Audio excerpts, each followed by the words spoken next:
Discover the strange story of German prisoners of war in the Southern Ocean who saw penguins for the first time and thought they were hallucinating.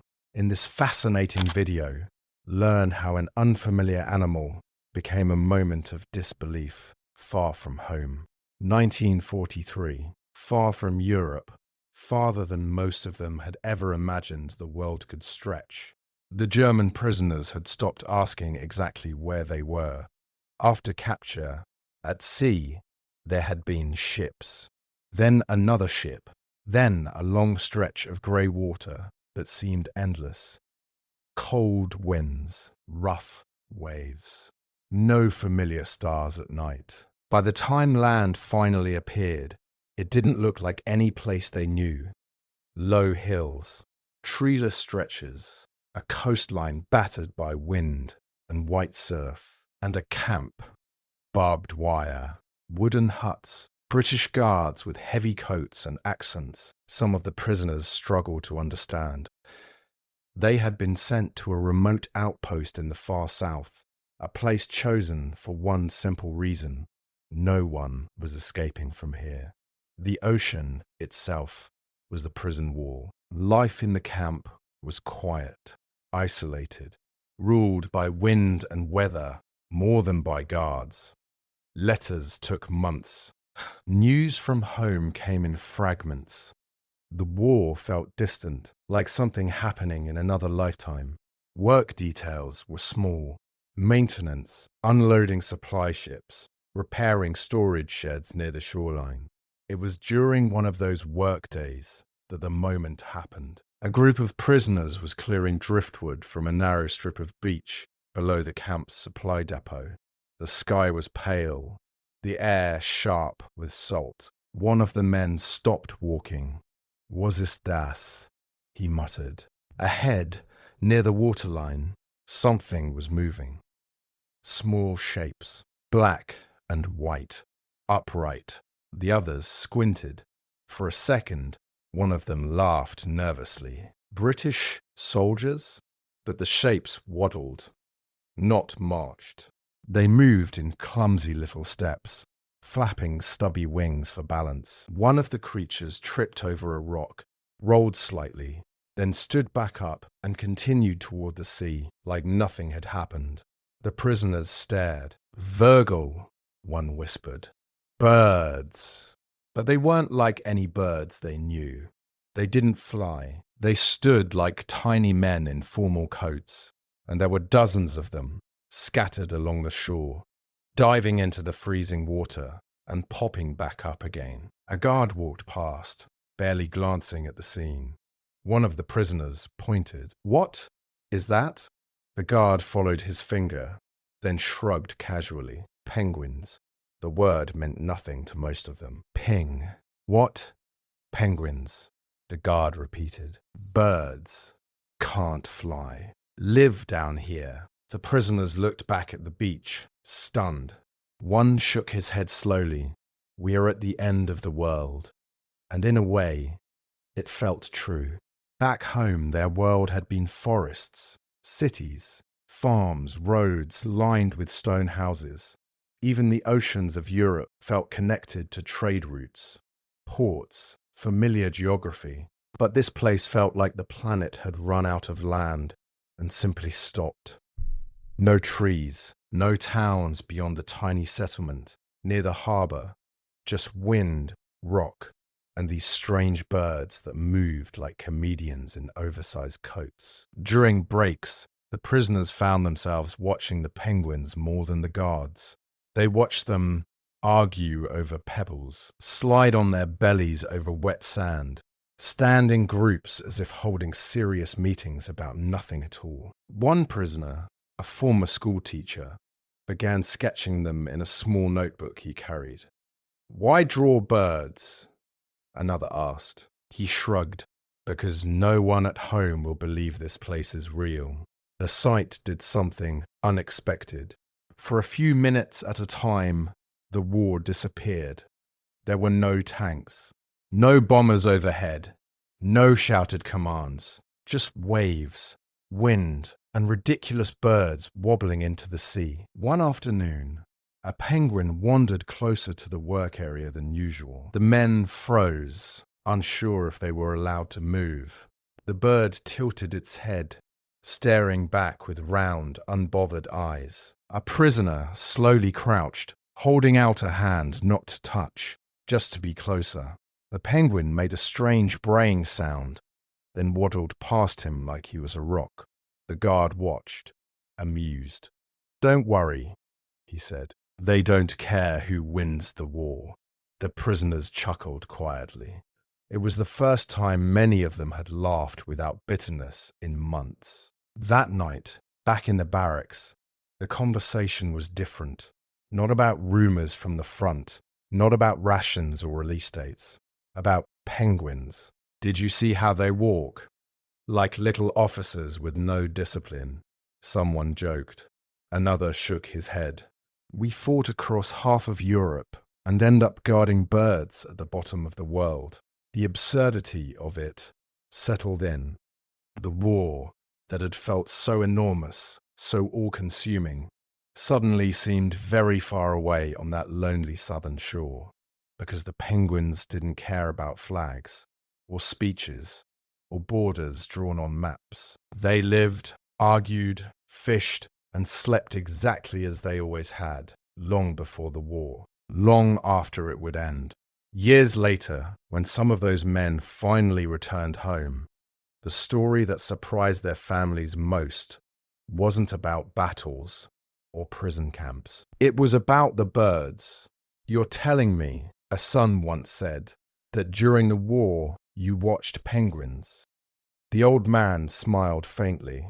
"Yes," he said, "and for a moment I realized the world is bigger than any war. Because standing on that cold beach, watching those strange creatures waddle into the Southern Ocean, a thought had come to him that never quite left. If life could exist so normally, so peacefully, at the very edge of the world, then maybe war was not as permanent as it felt. Maybe it was just a storm passing over a planet that would keep turning long after the guns fell silent.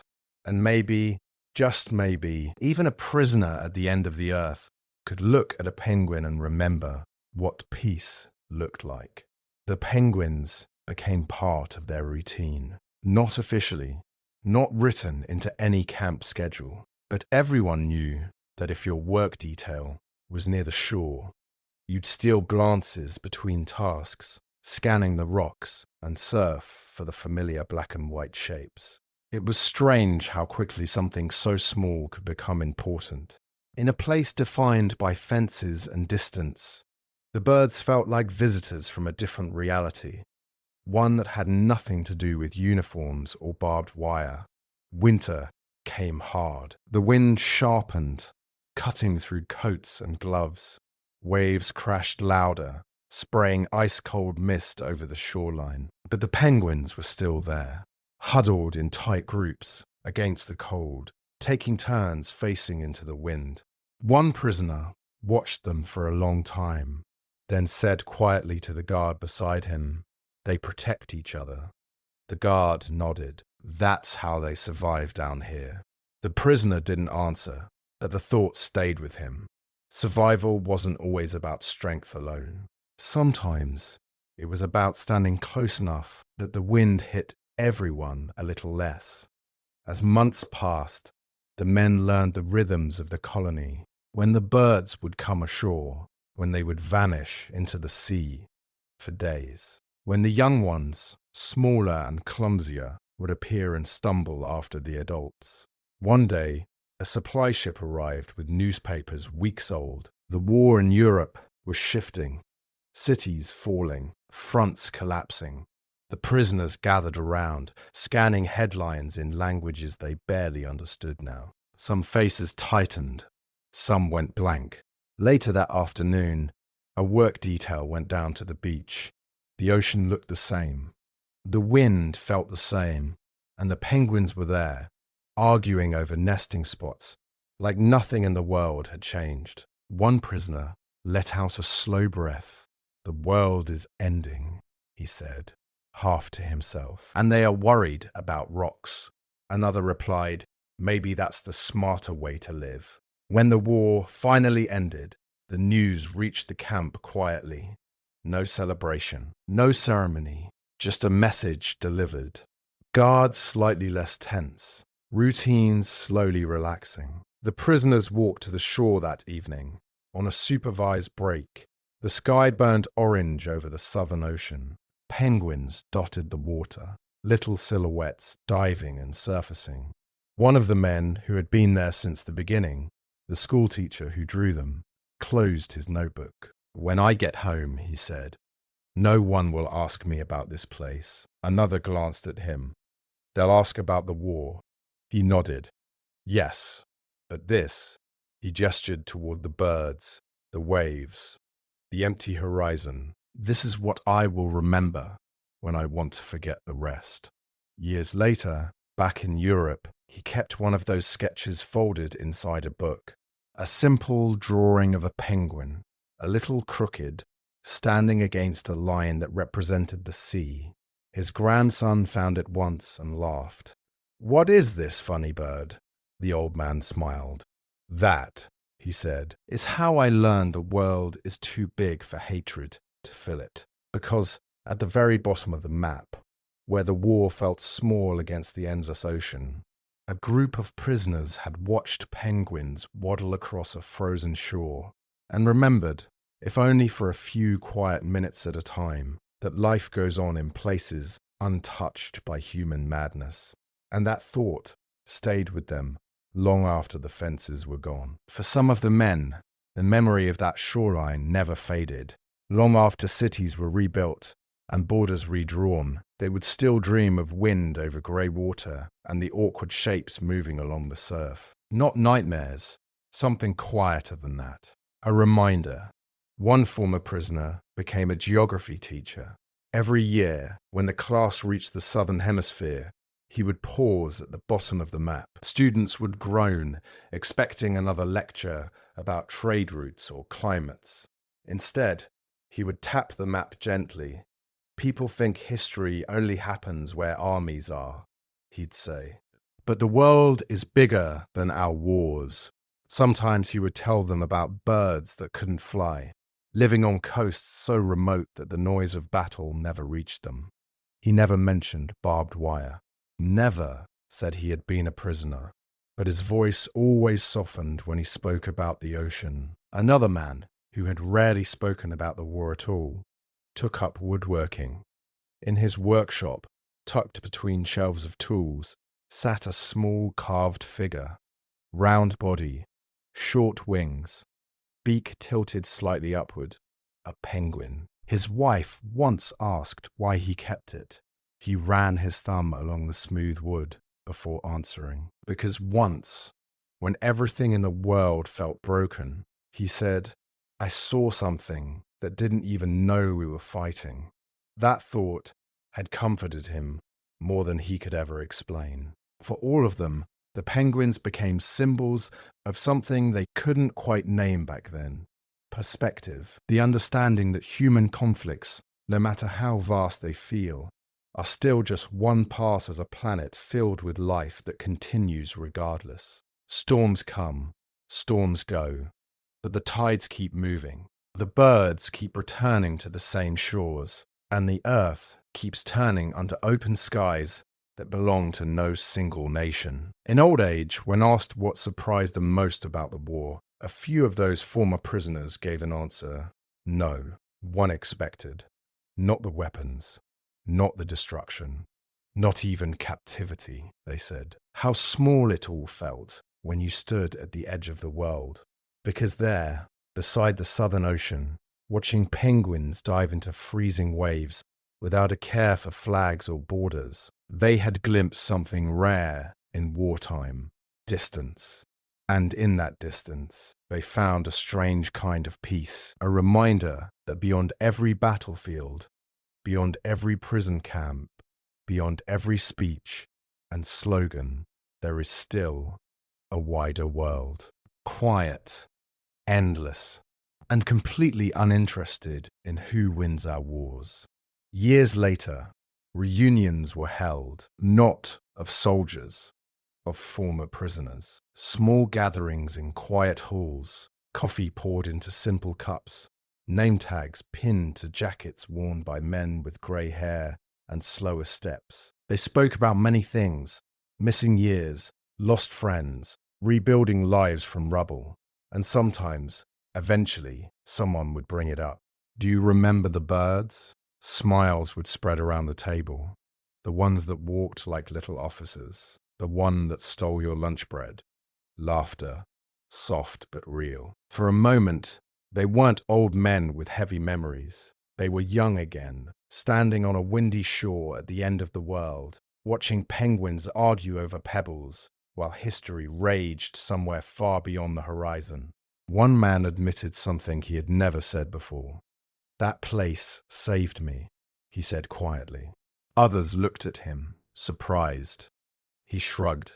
"Not from prison, from hate." He explained how, before capture, his world had been narrow, filled with slogans, fear, and the belief that everything outside his borders was an enemy. But standing on that distant coast, watching creatures that didn't belong to any nation, didn't salute any flag, didn't know or care about human wars, something inside him loosened. "I realized," he said, "that if the world is that big, then maybe my anger didn't have to be." No one argued.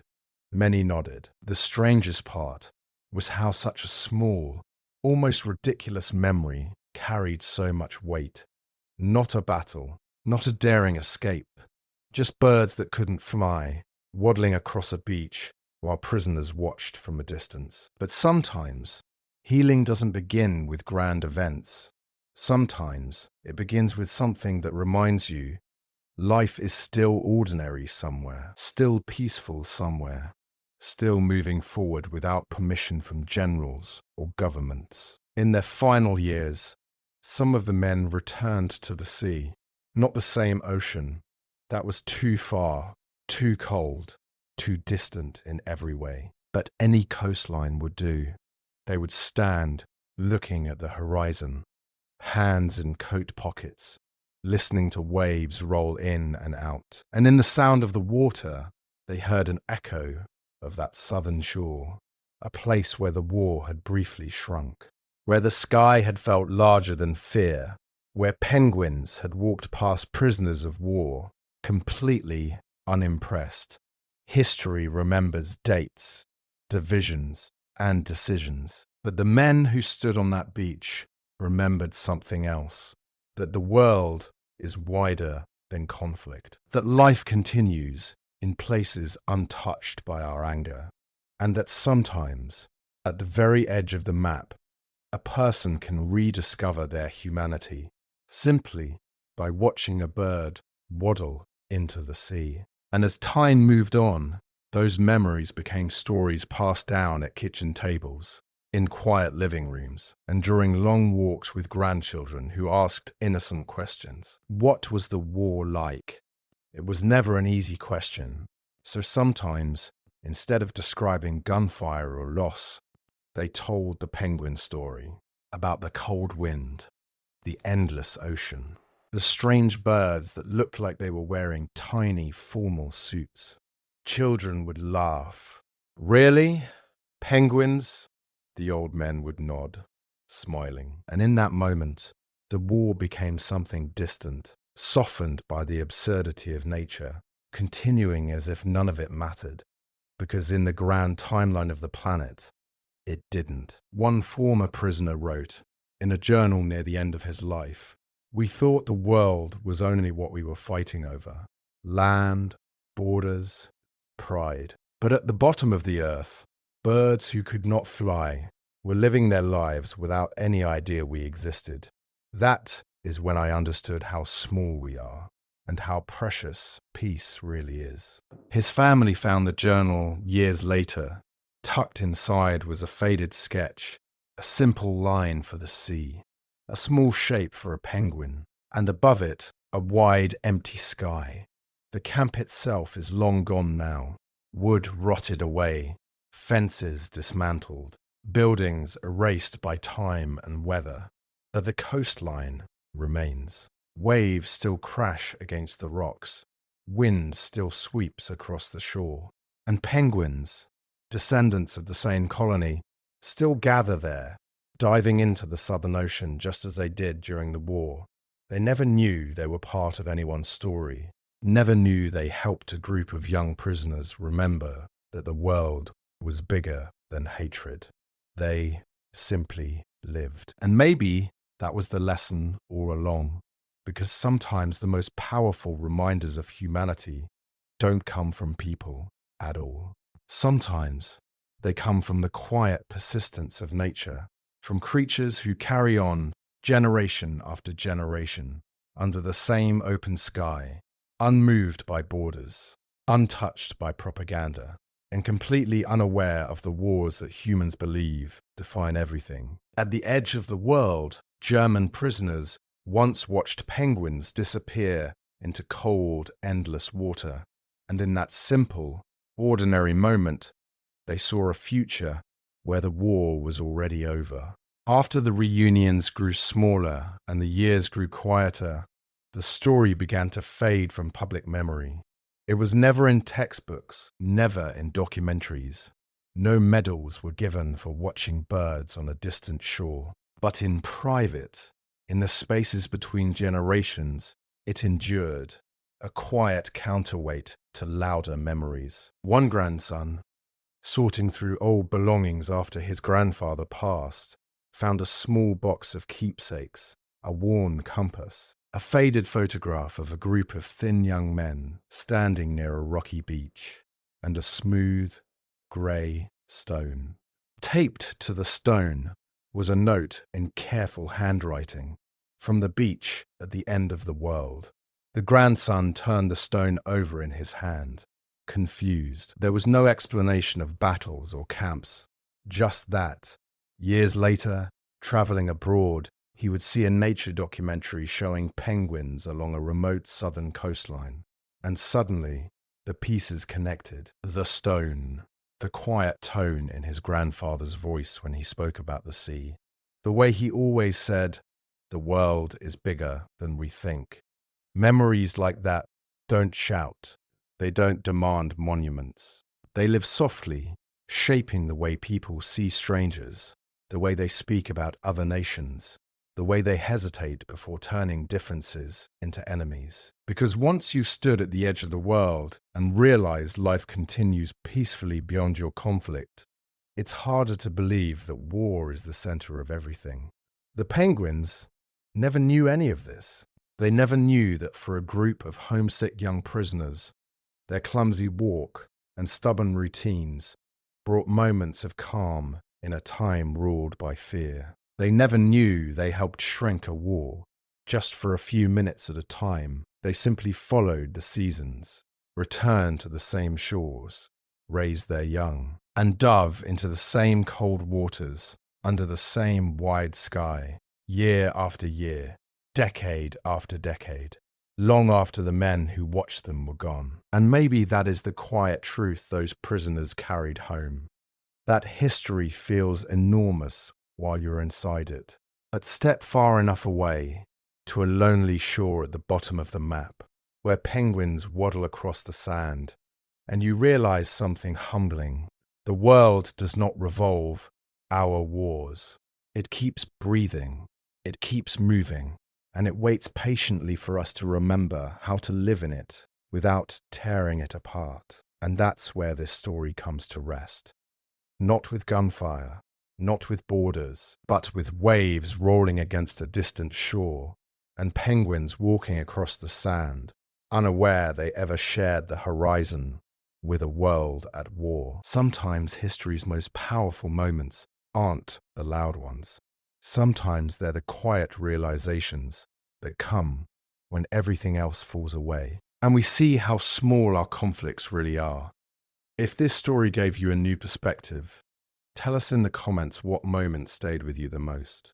And for more human stories from World War II, the unexpected, the emotional, and the little-known moments that history almost forgot, make sure you subscribe to WOW2 Studio and turn on notifications. because even in the darkest chapters of history, there are still moments of light worth remembering.